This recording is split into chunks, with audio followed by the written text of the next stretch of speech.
Hello, everybody. It is currently Sunday, February 9th, 2025. It's negative 13 degrees outside, in case you guys were wondering. There's about 8 inches of snow covering this entire town that I'm in. And I have two pills stuck in my throat. Happens every day. I don't know why.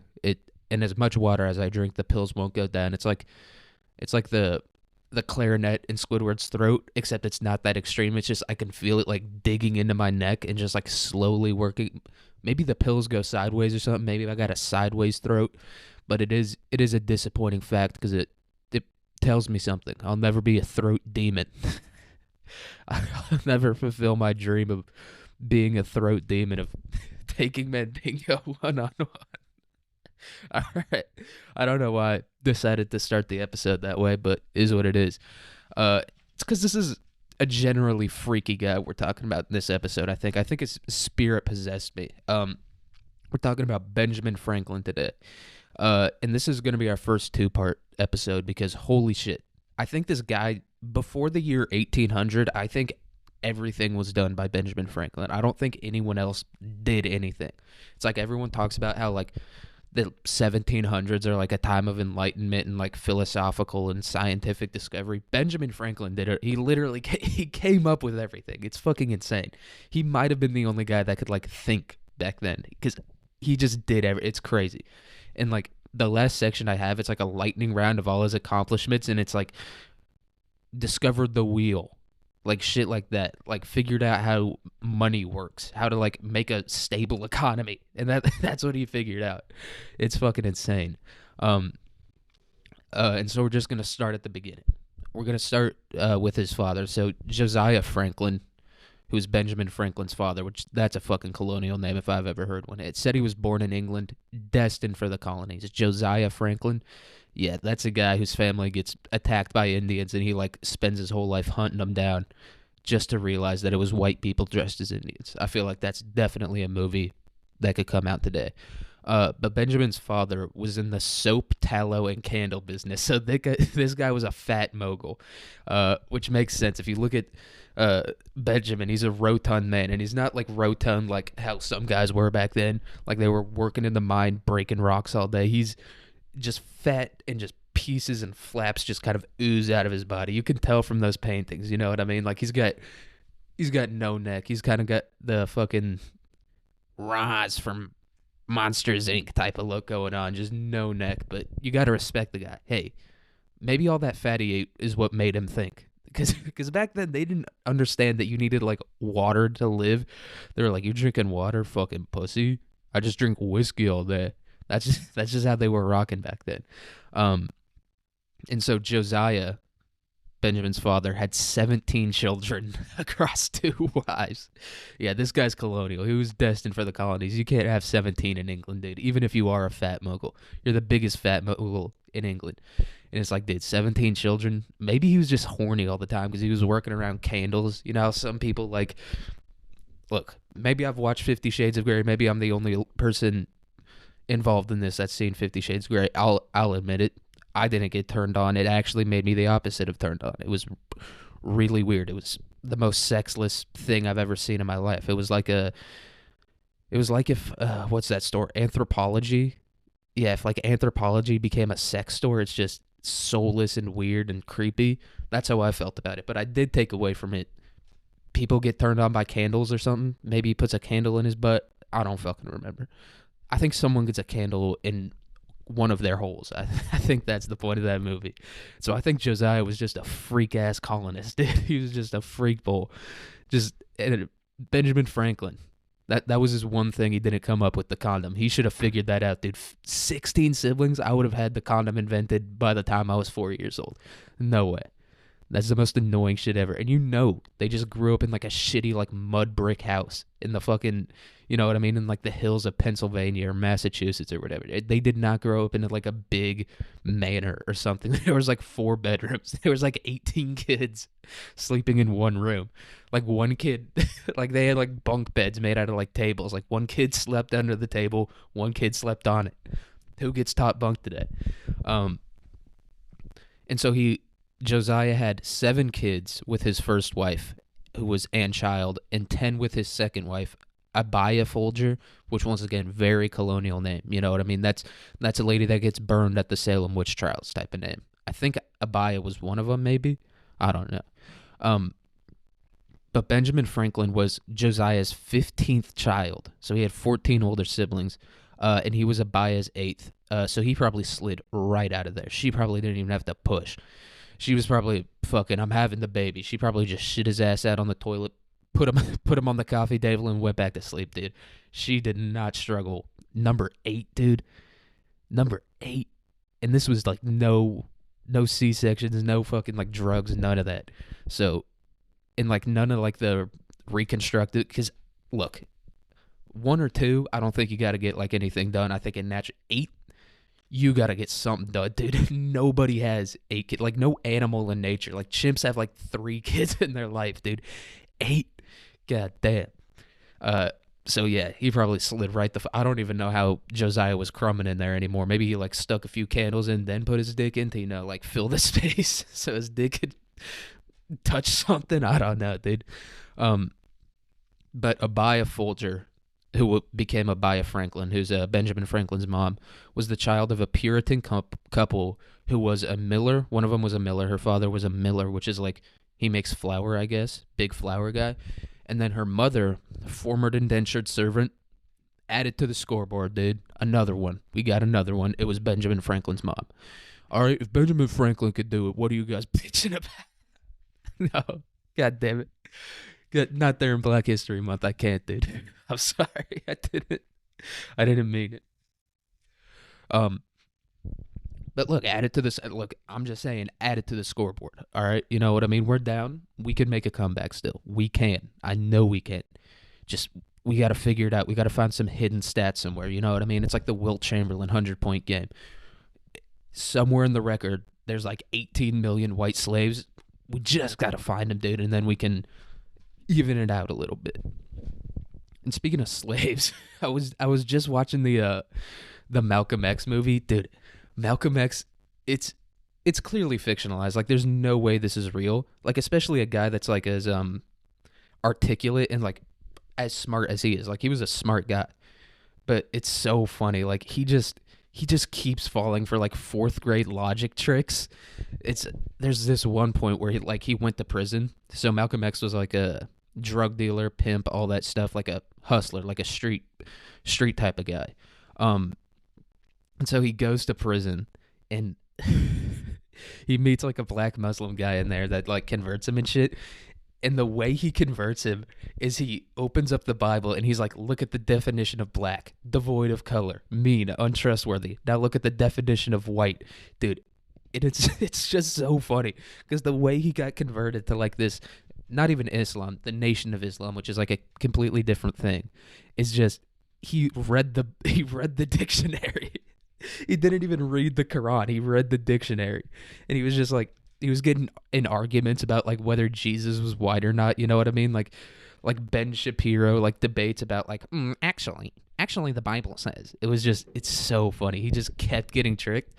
And that's how he ended up becoming like a drug dealer and a pimp and shit. Because he was like kind of poor and he worked on a train where he was like subjected to like racism. Obviously, it was like the 40s or 50s or something like that. He was born in 25, right? So it must have been like late 40s, early 50s. So yeah, he was not experiencing, yeah, he was getting fucked up. And so that's how but the way he converted him to like the hustling way of life was very funny.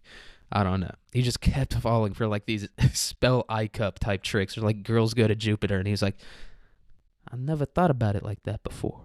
And it's Denzel too. So it's obviously an amazing actor, but it has to be fake. There's no way that's how he converted to Islam was by reading the Bible. You know what I mean? He got like I think I was in like 6th grade or like something like that. And I had to like write out the word from the dictionary a bunch of times because I got detention for some reason. I had to write the word out etiquette like 100 times and like the definition beside it. I got a Bart Simpson. I didn't even know they did that. I thought that shit was made up until that point. I got Bart Simpson, dude, and so did Denzel, and that's how he became a Nation of Islam guy. Benjamin Franklin was not a Nation of Islam. He was like a non-denominational Christian, so missed there. You know what I mean? He started the first mega church. That was another one of his inventions. You know what I mean? Mega churches with like fireworks, with like indoor fireworks and shit. Um, but anyway, so we got one. Find some others in the record, even out the score a little bit. But Benjamin Franklin was born on January 17th, 1706, and he was born on Boston's Milk Street, dude. His dad was a fat mogul, and he was born on Milk Street. He never had a chance of having a normal-looking body, dude. He was just surrounded by fat all the time. But Franklin's father wanted him to attend the clergy school to become a priest, but he didn't have the money to like put him all the way through it. So Franklin only went for 2 years. And I thought this was something like adults did. Maybe now it's like only adults do it, but like I guess back then kids did it. Because Benjamin went to Boston Latin School, which is I guess a clergy school. But he never graduated, and his education ended at 10. So like at 8 years old, he was being groomed to be a priest, which I mean, good.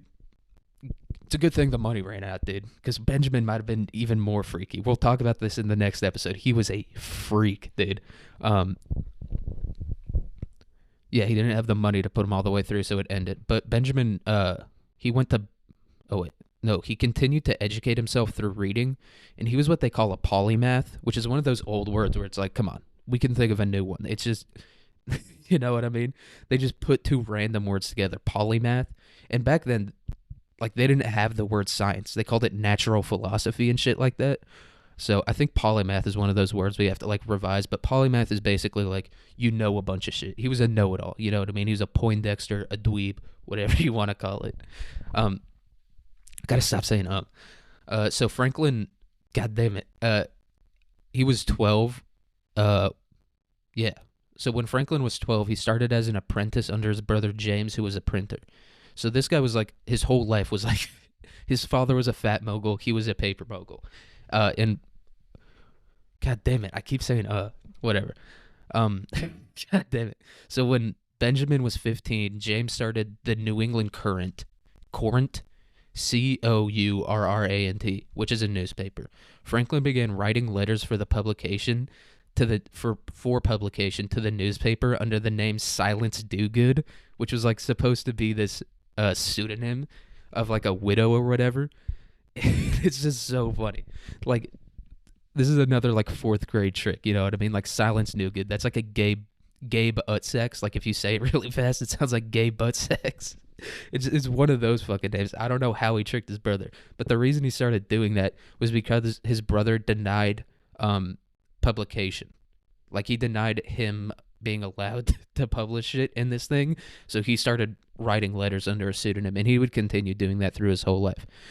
And so after his brother was jailed for an unsavory letter about the governor that he published in the newspaper, I guess this is just what they did back then. You know what I mean? They just like wrote letters, and instead of like writing the letters to the person, they were doing like mean girl shit, and they wouldn't even send the letter to the person. They would just put it in the fucking thing. They'd be like, it was like John Oliver or whatever that guy's name is, like that British late night host who's like, Mr. President, you cannot do that. No, you're not allowed, Mr. President. Mr. Trump, you cannot do, like that guy, that fucking annoying nerd. That's what they were on back then. So his brother was jailed in 1722 for writing this letter, and so Benjamin, at like 15, I guess, took over the paper for like, and he was only in jail for 2 weeks, but still, dude, a 17-year-old taking over the paper, I'd be going hog wild in that paper. I'd be like, fucking reading is gay. Chicks, why do they do that shit all? Why are chicks like that? It would be, I would have started a gender war, dude, if I had a paper at 17. And so while his brother was jailed, Silence Dogood, just the most ridiculous name. It's the stupidest name ever. This just shows Benjamin Franklin was the only like person capable of thought back then.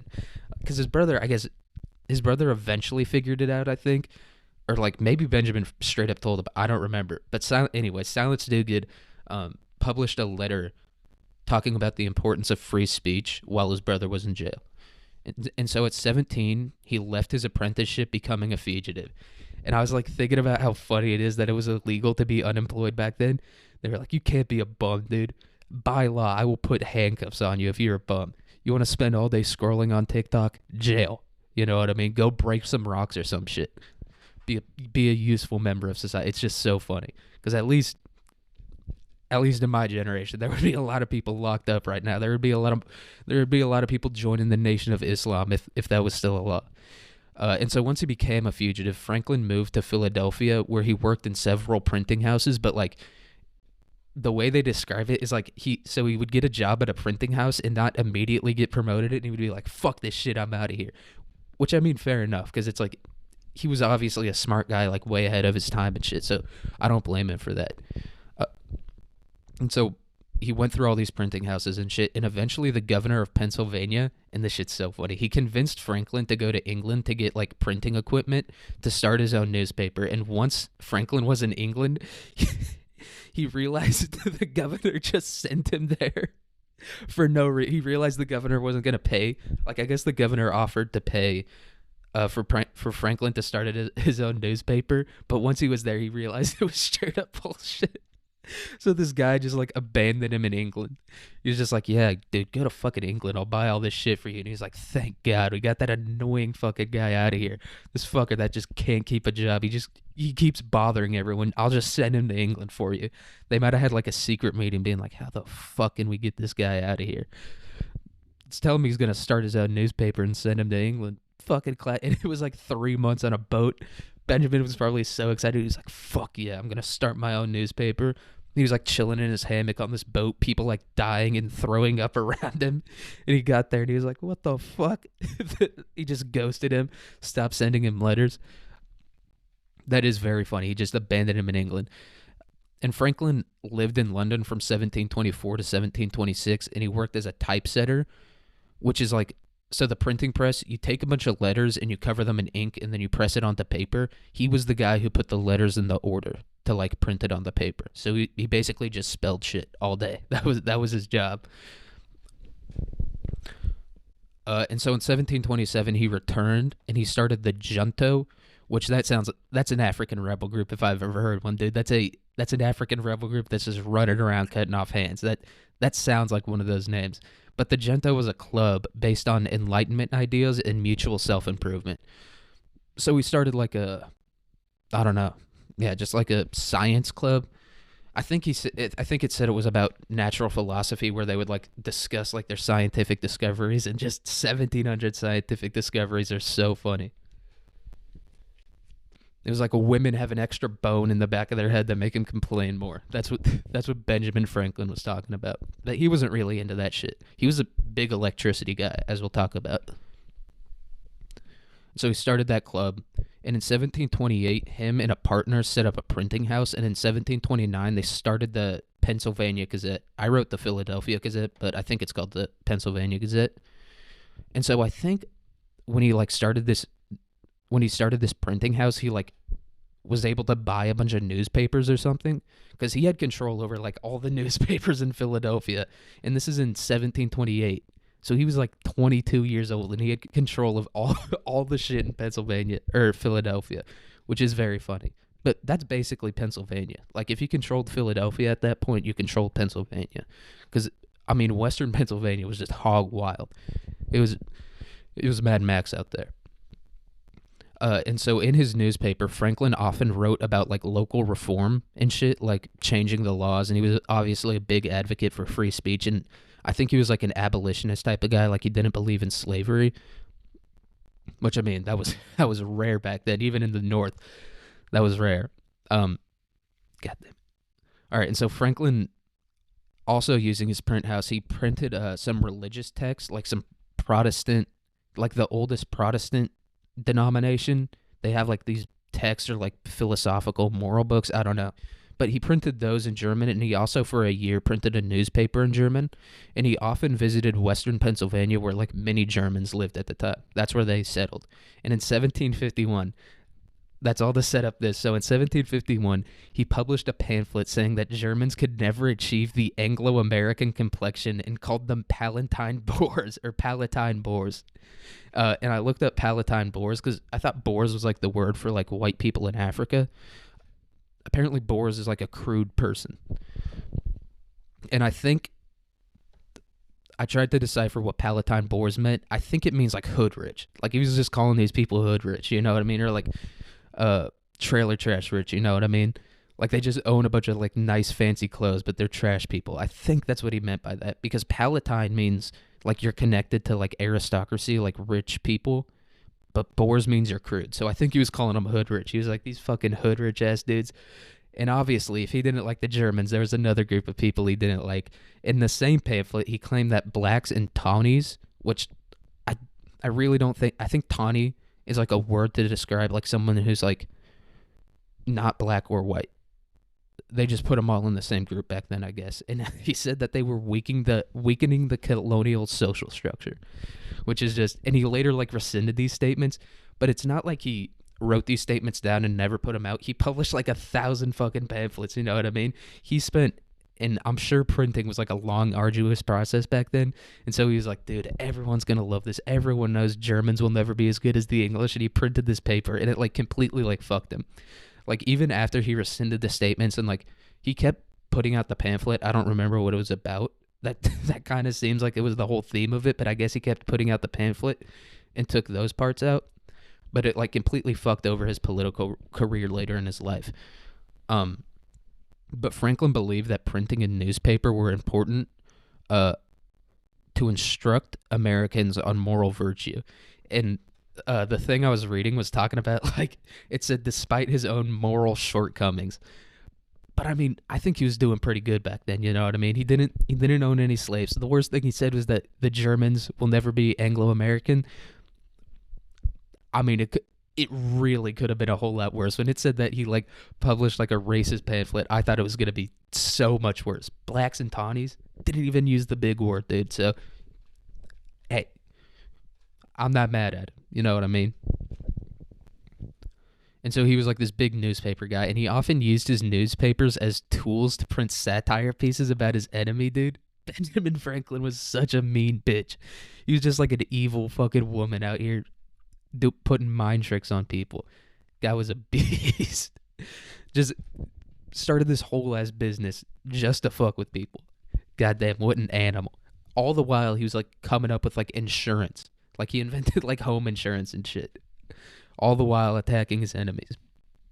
And so Franklin's ultimate goal with all like these newspapers and like starting these printing houses and stuff was to start like an intercolonial newspaper network. And he sponsored papers in Pennsylvania, South Carolina, New York, Connecticut, and the Caribbean. And you got to remember at this point, like the colonies weren't like, they were kind of this one big cohesive thing, but they were all like separate colonies that were like controlled by different British like companies. And a company like that was owned by the government. It was like a weird thing. So they weren't like united like we think they were. They were like this weird, like all this separate thing. And so I guess he was trying to like unite them, maybe like as like an early revolutionary type of thing. I don't really understand it. But by 1753, 8 of the 15 English newspapers in like the North American colonies, I think maybe in all of the British colonies in like the New World, were published by him. But political dissidence caused by the revolution did end his newspaper printing empire. So Benjamin Franklin, he had like this big media empire. He controlled like half of the media in North America, or maybe like the whole of the New World at the time. And guess what else Franklin did? He became a Freemason in 1730 or 1731. I don't know how they haven't figured that out. I feel like the Freemasons keep a detailed record of all that shit. But he was a Freemason, which I don't know what that means. Maybe he was still talking about Enlightenment ideas, all his amazing Enlightenment ideas. Like maybe we shouldn't kill everyone who disagrees with us. And then he's like, no, fuck that. That's the only way forward. That's the only way to establish a country. You know, and we still haven't figured that one out. We're like, maybe we keep going back and forth on that idea. Maybe we're like, we should kill everyone, we shouldn't kill everyone. I don't know, dude. It's a tough decision. It's a really tough, like, moral decision we have to make about whether we should wipe out a country because we don't like what they say. And I don't know if that's what the Freemasons were doing, but I'll tell you what the Freemasons were doing. In 1738, Benjamin Franklin was a witness in a manslaughter case, which, by the way, we got to go on a real quick tangent about manslaughter. Whoever came up with that one as like the less worse between murder and manslaughter whiffed hard. I mean, just swing and a miss. Like when you swing a bat so hard that like you continue with your left hand and it just pulls the fucking your shoulder out of its socket. That was a big miss right there. That sounds like you chopped someone up and you were getting ready to munch them, dude. That doesn't sound like you accidentally killed someone. I don't know. Maybe call it accidentally murder or something. But he was a trial in a manslaughter case, which involved two Freemasons who accidentally killed someone in an initiation ritual. I don't think it was an accident, dude. The way they describe it is that they had like this burning thing of liquor and they just like poured it on. This wasn't an accident. They clearly meant to kill this. They like lit this dude on fire with like 1700s napalm. This wasn't a fucking accident, dude. It wasn't even. I don't know how they got. I think they got convicted of it. I don't know how they got it bumped out to manslaughter, dude. They must have had Better Call Saul or something because they clearly killed this dude on purpose. They lit him on fire with like whiskey or something. Sorry, I was fucking with my Zen for a second. I can't talk with a Zen, and I can't get this expressive with a Zen. And that's another thing Benjamin Franklin didn't invent. All right, he was over here worried about electricity. I don't fucking. That's gay, dude. Invent Zens. All right, what has electricity done for us? Let's just be on our phone all the time, argue about incels or whatever, dude. Speaking of incels, dude, I keep getting like my algorithm knows, dude. Even though I don't fuck with the incel shit, it knows I'm an absolute virgin over here, and I keep getting like incel shit about how like they're trying to prove that women care about how dudes look. It's the weird. I don't understand it at all. It's very funny though. It'll be like women do care about the way men look, and it's like, yeah, dude. Women are just lying about not caring about looks so they feel better about themselves, dude. It's how most people get through life. They just lie to themselves to make themselves feel better. That's what they're doing right now. They're thinking they discovered like some great, like some super insightful, poignant shit about how women care about looks. And it's like, yeah, no shit, dude. They're people. You're also lying to yourself thinking this is some crazy, obviously they care. Benjamin wasn't an incel, dude, as we'll probably talk about a little bit in the next episode, which I was thinking about giving him like action movie names, like Benjamin Franklin Part 1, Lightning Strikes Twice, Benjamin Franklin Part 2, The Revolution. I don't know. Let me know down in the comments below. Yeah, it's just gonna be my one friend who listens to this calling me gay, being like, shut the fuck up, dude. Wouldn't blame him for that one. So he had all like this Freemason shit going on. Also, what he did in 1730, he married or he established a common law marriage. Don't know how that works, with a woman named Deborah Reed or Red. I don't know if that's present tense or past tense. Read. We got to decide. Reed or Red. I think it's. That's a tough one. I'm going with Reed on this one. That's how I've been saying it in my head, so we're going Reed. But he had like been courting her, like flirting and like trying to like get him to marry her since before he left for England in 1724. So he was like 1724. He was like 17, 18 back then. She was 15, which once again could have been a whole lot worse. Same with the paper about like racial shit. It could have been worse. She was 15. He was like 17 or 18. He was like a retarded like fugitive. I don't know. Could have been worse. So he established this common law marriage with Deborah Reed. But Deborah Reed, when Franklin went to England, she married this guy. I don't remember his name. I didn't write it down, but she had a previous husband who immediately upon receiving his dowry for her, so like her family paid this guy to marry her, which I mean that would piss me off, dude. Being like, this cookie ain't good enough for you. You don't want to fuck with this thing. But upon like getting the dowry for her, he immediately fled to Barbados to avoid debts and prosecution. Just such a beast move. And you could like do shit back then. You could like marry like 80 chicks and just rack up money and dip to another country. That might have been his plan. He might have just been going around marrying 15-year-olds and immediately leaving. Yeah, so this guy was not great to her, and neither was Franklin. Franklin he didn't treat his bitch well, you know what I mean? So he had 2 children with Deborah Reed, Francis and Sarah, and they also raised his illegitimate son, William, which, it's so funny, dude. Dudes had like zero accountability back then. Instead of being like, yeah, I like fucked this bitch and I had a calling him your illegitimate son, dude. Like putting it all on the kid. Like it's his fault. He's like, dude, this kid has soul possessed me and made me fuck this lady. All right. Same with like the Malcolm X movie. Like in the Malcolm X movie, he's like, he's trying to like excuse or like blame society for him like fucking a white woman. That's like the first probably hour and a half of the movie is like him like being like society tricked me into fucking this white woman. Same thing with Benjamin Franklin. He was like society tricked me into having an illegitimate son.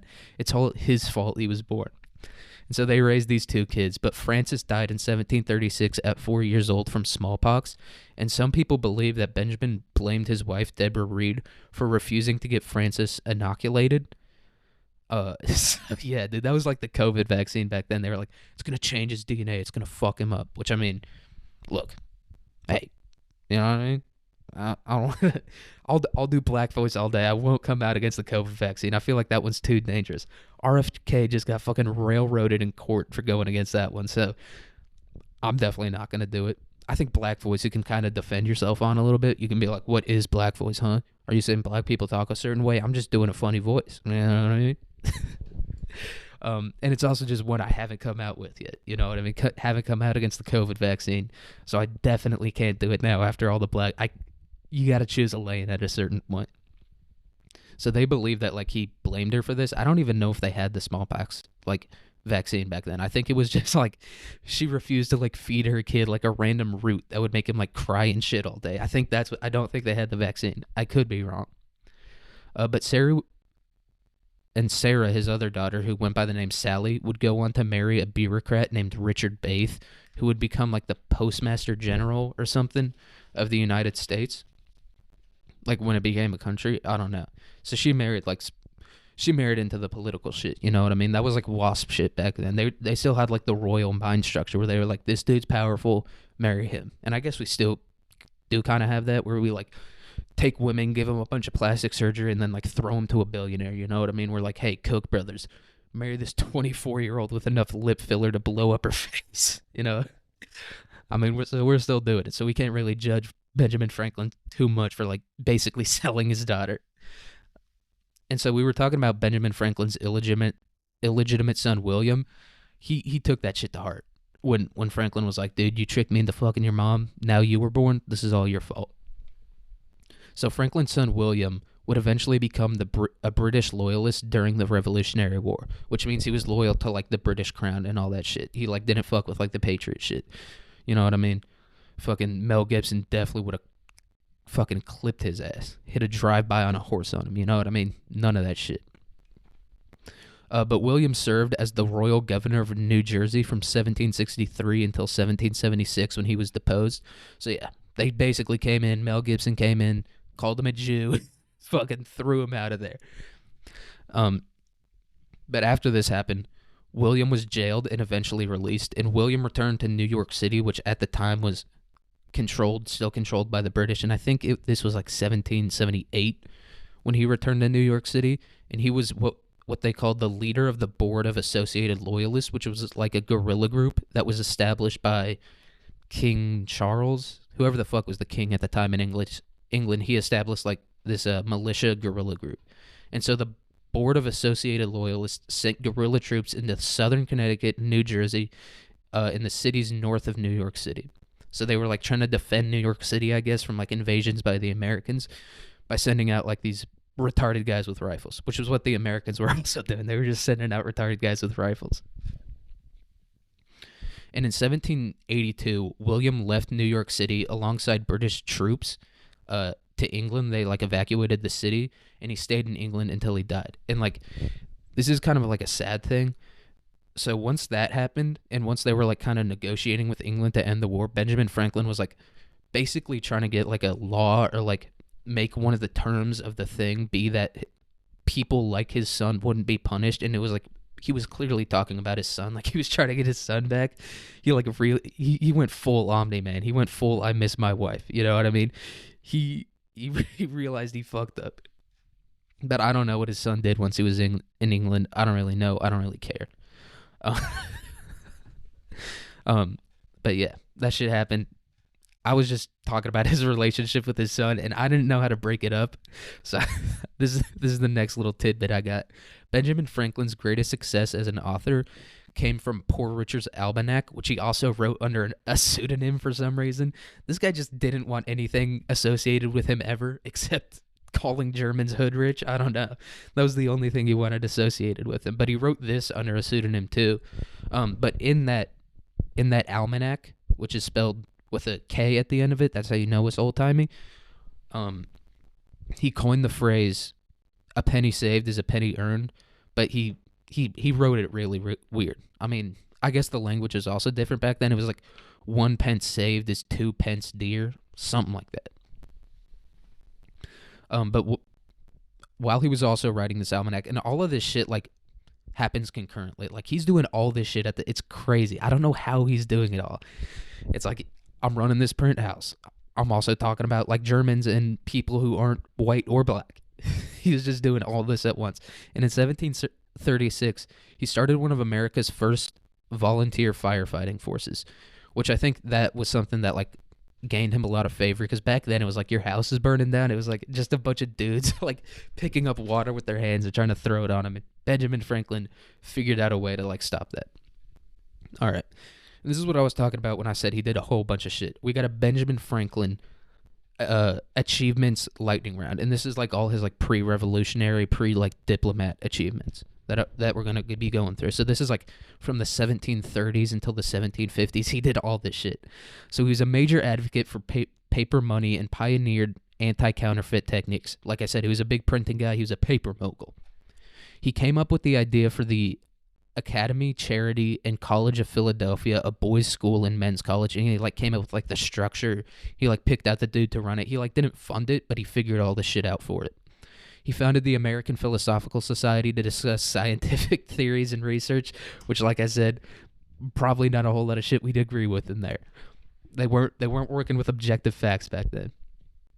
He raised a militia in Philadelphia to defend the city during one of the French and Indian Wars from like the 1740s. He was elected as a Philadelphia councilman and appointed as the Justice of Peace, which is like, I think it's like a shitty judge. I don't know. Maybe it's like a kangaroo court type of thing where like he hears one word from the defendant and he's like, kill him or don't kill him. Maybe it was that type of thing. I don't know. But he was like, this was kind of his first venture into politics. He became the Deputy Postmaster General of British North America in 1753. He started the first hospital in the North American colonies. Like I said, no one else was having ideas besides old Ben Frank here. He started the first home insurance company in the North American colonies. He helped set up the framework for modern collegiate education, which, I mean, that might have been a swing and a miss there, dude. I do not need to be a polymath to get a fucking degree, dude. Why am I taking a poetry class, dude? It's all Benjamin Franklin's fault. Yeah, fuck you and your son, Benjamin. I'm glad he hated you. He came up with the ideas that would later be established in the Articles of Confederation and the Constitution, and he organized the Pennsylvania militia to quash Indian uprisings in the colonies. So we got some good things in there. We got some things that I don't like, and then we got some things that are maybe not the best, you know what I mean? He was giving out a few smallpox blankets here and there, being like, your skin is brown, I don't fuck with that. He was doing that type of shit.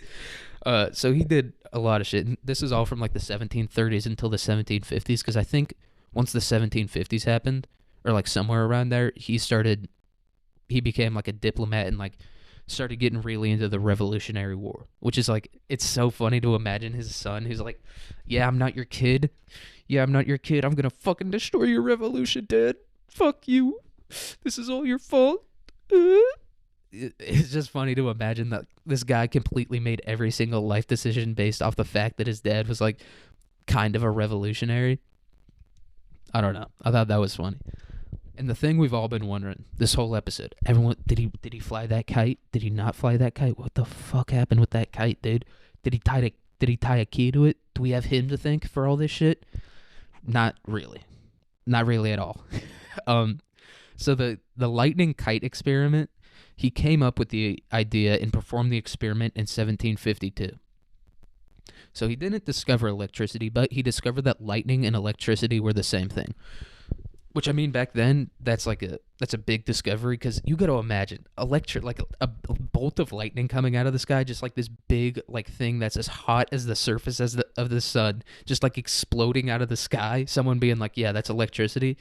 I probably would have killed him for that back then. I'm gonna be honest. I probably would have had him chopped his head clean off. You know what I mean? cut his skull right in half. That crazy ass haircut he got. Because that is kind of crazy. But he did discover it. And the way he did it was that he flew a kite up there, and he did use a key. He did have a key on a kite, but he didn't stand out in the rainstorm because he didn't want to get electrocuted.